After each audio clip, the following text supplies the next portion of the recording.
दो बेघर जुड़वा बच्चे एक करोड़पति महिला की मेज के पास आए और बोले, मैडम, क्या आप हमें अपना बचा हुआ खाना दे सकती हैं? महिला ने उनको देखा और स्तब्ध रह गई। बच्चे बिल्कुल उसके उन दो बेटों जैसे दिखते थे जो कई सालों से लापता थे। शुक्रवार की रात को रेस्टोरेंट में काफी चहल पहल थी। तभी दो बच्चे संगीता की मेज पर आके रुके। संगीता ने पहले तो उन पर ज्यादा ध्यान नहीं दिया। वो अपने फोन पर ईमेल देख रही थी और आसपास की हल्की फुल्की आवाज से बेखबर थी। तभी उन्हें एक धीमी सधी हुई आवाज सुनाई दी, मैडम, क्या आप कृपया हमें अपना बचा हुआ खाना दे सकती हैं? वह उन्हें देखकर विनम्रता पूर्वक कुछ कहने ही वाली थी कि तभी अचानक उसके आसपास की दुनिया थम सी गई। वहां दो दुबले पतले लड़के खड़े थे, शायद 10 या 11 साल की। बड़े बड़े फटे पुराने कपड़े और घिसे हुए तलवों वाले जूते पहने हुए थे। उनके बाल बिखरे हुए थे, चेहरे शहर की धूल से सने हुए थे। लेकिन इन सब बातों से कोई फर्क नहीं पड़ा, क्योंकि जैसे ही उसने उन्हें देखा उसका दिल रुक गया। उनकी आंखें अर्जुन जैसी थी, वही छोटा सा दिल जिसे वह हर रात सोने से पहले चूमती थी। एक पल के लिए संगीता की सांसें थम गई। मुंबई के एक भीड़ भरे पार्क से उसके बेटों के लापता हुए 6 साल बीत चुके थे। 6 साल पुलिस रिपोर्टों, निजी जांचकर्ताओं और उस दुख के साए में जो उसके जीवन के हर कोने में समा गया था। उसने उस दिन को अपने मन में हजारों बार दोहराया था और अब दो लड़के जो बिल्कुल उसके खोए हुए बेटों जैसे दिखते थे, उसके सामने खड़े होकर बचा हुआ खाना मांग रहे थे। उसका कांटा फिसल गया और प्लेट पर जोर से गिर पड़ा। तुमने क्या कहा? उसने फुसफुसाते हुए कहा।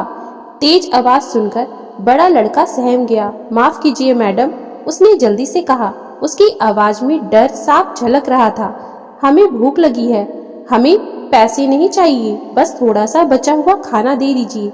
संगीता टकटकी लगाए उसे देखती रही। उसका मन और दिल आपस में लड़ रहे थे। शायद ये महज एक संयोग था। बच्चे एक जैसे दिख सकते हैं, दिल एक जैसे हो सकते हैं, आंखें जानी पहचानी लग सकती है, लेकिन तभी छोटा लड़का आगे बढ़ा और उसने देखा उसके दाहिने भौं के ऊपर एक पतला सा सफेद निशान। अर्जुन के भी ठीक वैसा ही निशान था जो उसे 5 साल की उम्र में साइकिल से गिरने पर लगा था। तुम्हारे नाम क्या हैं? उसने हिचकिचाते हुए पूछा। लड़कों ने एक दूसरे की ओर जल्दी से नजर डाली। मैं लव हूँ और ये ईशु है। संगीता ने घबराकर सांस ली। उसके बेटों के नाम अर्जुन और राघव थे। इतना करीब कि असंभव सा लगता था। फिर भी उसकी अंतरात्मा चीख चीख कर कह रही थी कि ये कोई संयोग नहीं था। उसके दिमाग में तरह तरह के विचार दौड़ रहे थे। नाम तो बदले जा सकते थे, लेकिन निशान नहीं। उसने अपने हाथों को स्थिर किया और धीरे से कहा, लव, यीशु, बैठ जाओ और तुम जो चाहो मंगवा सकते हो। वे हिचकिचाए, इधर उधर ऐसे देखने लगे जैसे बच्चे को दयालुता पर भरोसा करना ना हो। कांपते हाथों से संगीता ने वेटर को इशारा किया। 2 बर्गर, फ्रेंच फ्राइज और 2 चॉकलेट मिल्क शेक, कृपया जल्दी करें। प्रतीक्षा करते हुए उसने उन्हें गौर से देखा। पास से देखने पर समानता और भी चौंकाने वाली थी। जिस तरह यीशु घबराहट में मेज पर हाथ फेर रहा था, अर्जुन भी ऐसा ही करता था। तुम्हारे माता पिता कहाँ हैं? संगीता ने धीरे से पूछा। लव का जबड़ा कस गया। हमारे पास कुछ भी नहीं है। यीशु ने पलकें झपकाई, फिर अपने हाथों की ओर देखा। हम पहले, शायद संगीता का दिल जोर से धड़कने लगा। तुम्हें याद है? थोड़ा बहुत, यीशु ने कहा। एक घर था, एक कुत्ता था, आंगन में एक बड़ा पेड़ था। उसने आंखें सिकोड़ी, मानो कोहरे में देखने की कोशिश कर रहा हो। पार्क में एक स्लाइड थी और नीले जूते, मेरे पसंदीदा जूते।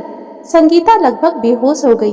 अर्जुन के पसंदीदा नीले जूते, पार्क, कुत्ता, मैक्स, ऐसी बातें जो उसने कभी सार्वजनिक रूप से साझा नहीं की थी। उसके हाथ कांप रहे थे जब उसने अपना फोन निकाला और अपने भाई दिनेश को संदेश भेजा, जो 15 मिनट की दूरी पर रहता था और बेटे की खोज में उसके साथ रहा था।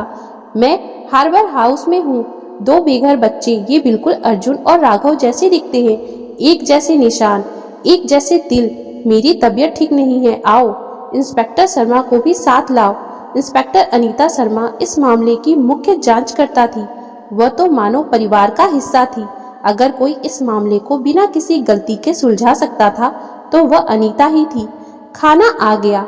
लड़कों ने बर्गर ऐसे चट किए जैसे उन्होंने कई दिनों से कुछ खाया ही ना हो।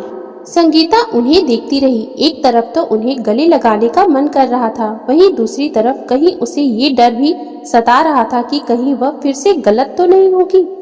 लेकिन यह कुछ अलग सा महसूस हुआ। निशान, तिल, वही छोटा सा डिंपल। जब अर्जुन मुस्कुराता था उसका फोन बज उठा।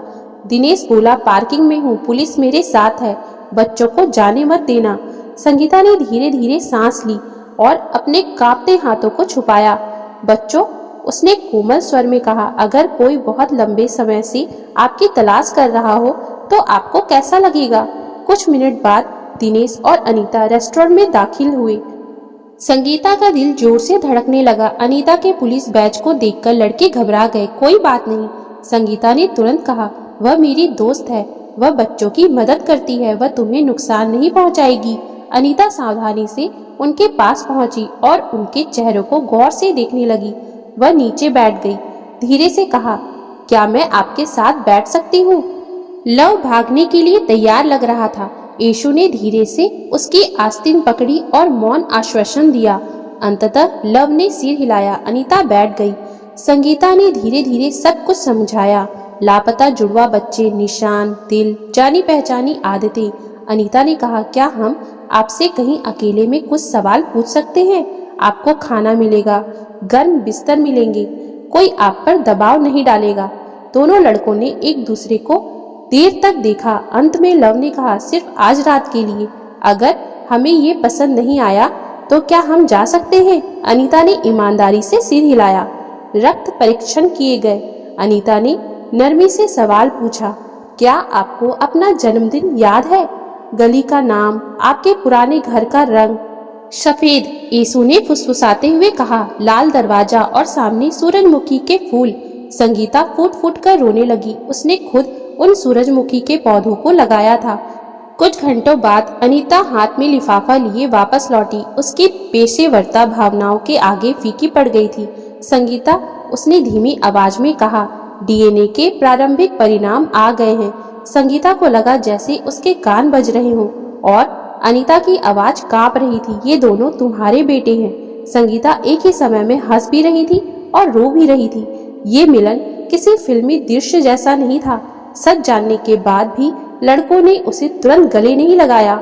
वे हैरान थे, सतर्क थे, लेकिन अगले कुछ हफ्तों में निगरानी में हुई मुलाकातों और सौम्य बातचीत के माध्यम से यादें धीरे धीरे वापस आने लगी। वे उसे माँ कहकर पुकारने लगी। एक दोपहर संगीता ने अपने बेटों को पिज्जा के आखिरी टुकड़े के लिए लड़ते हुए देखा। उसके दिल में कृतज्ञता और दुख का मिला जुला एहसास उमड़ पड़ा। जीवन पहले जैसा नहीं रहा, कभी पहले जैसा हो ही नहीं सकता था। बहुत कुछ बदल गया था, लेकिन फिर भी धीरे धीरे घाव भर रहे थे, क्योंकि अब उनके दोनों बेटे उसके पास थे, उसके साथ थे। तो दोस्तों, अगर आपको हमारी आज की ये कहानी अच्छी लगी हो तो कृपया आप हमारे चैनल को लाइक, शेयर और सब्सक्राइब जरूर कर लें, जिससे हम आपके लिए और भी अच्छी अच्छी कहानियाँ लाते रहें। Thank you for watching.